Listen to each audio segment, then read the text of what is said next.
ഇന്ന് ഞാൻ ശരിയാക്കി തരാം. എടി എന്താണ് പറഞ്ഞത്? കല്യാണം കഴിഞ്ഞിട്ട് 10-20 വർഷമായി. ഇപ്പോഴും അമ്മ എന്നാ പറയുന്നത് അച്ചായിക്ക് മനസ്സിലാവുന്നില്ലേ? ആഹാ, ഈ 20 വർഷമായിട്ട് ഞാൻ പറയുന്നത് എന്താണെന്ന് അവർക്ക് മനസ്സിലാവുന്നില്ലല്ല. മിണ്ടാമേലാത്താണെന്ന് അറിഞ്ഞിട്ട് തന്നെയല്ലേ കെട്ടിയേ? കല്യാണം കഴിഞ്ഞുള്ള ലൗകിക ജീവിതത്തിൽ ഒച്ചപ്പാടും ബഹളമൊന്നും വേണ്ടല്ലോ എന്ന് കരുതി ഒരു മിണ്ടാപ്പാണിനെ അന്വേഷിച്ച് തേടി പിടിച്ച് കണ്ടുപിടിച്ച് കല്യാണം കഴിച്ചതാണ്. പക്ഷെ ഇവളിങ്ങനെ ആംഗിക ഭാഷയിൽ എന്റെ തള്ളക്കുളിക്കൊന്നും അറിയാൻ പാടില്ല.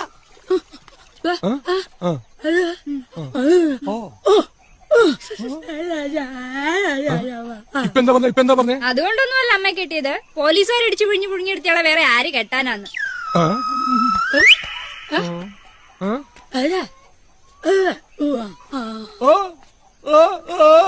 ഞായറാഴ്ച അമ്മാവനൊക്കെ വരുന്ന കാര്യം അമ്മ പറഞ്ഞേ.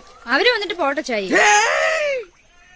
നിനക്കറിയില്ല നിന്റെ മാമന് കട്ടപ്പന ചന്തപിജിന്ന് നേരത്ത് 10 രൂപയുടെ വയറ് പൊട്ടിയ ചാളയും വാങ്ങിച്ച് അതിലൊരു ചാള പൂച്ച എടുത്തിട്ട് പോയപ്പോ ആ പൂച്ചയുടെ പുറകെ 5 കിലോമീറ്റർ ഓടി അതിനെ പിടിച്ച് മലത്തിയടിച്ച് വയറ്റിൽ ഇക്കല് കാണിച്ച് അത് കക്കിച്ച് എന്നിട്ട് ആ ചാള കൊണ്ടുപോയി കുടമ്പുളിട്ട് കറി വെച്ച മരം കൊത്തി മോറനാണ് നിന്റെ മാമൻ.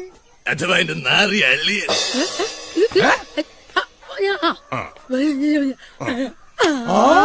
എന്താ പറഞ്ഞത്? ഇപ്പൊ എന്താ പറഞ്ഞത്? അമ്മാവനൊക്കെ എന്തായാലും വരും. അച്ഛനെ പറ്റില്ലെങ്കിൽ ഇവിടുന്ന് മക്കളെ.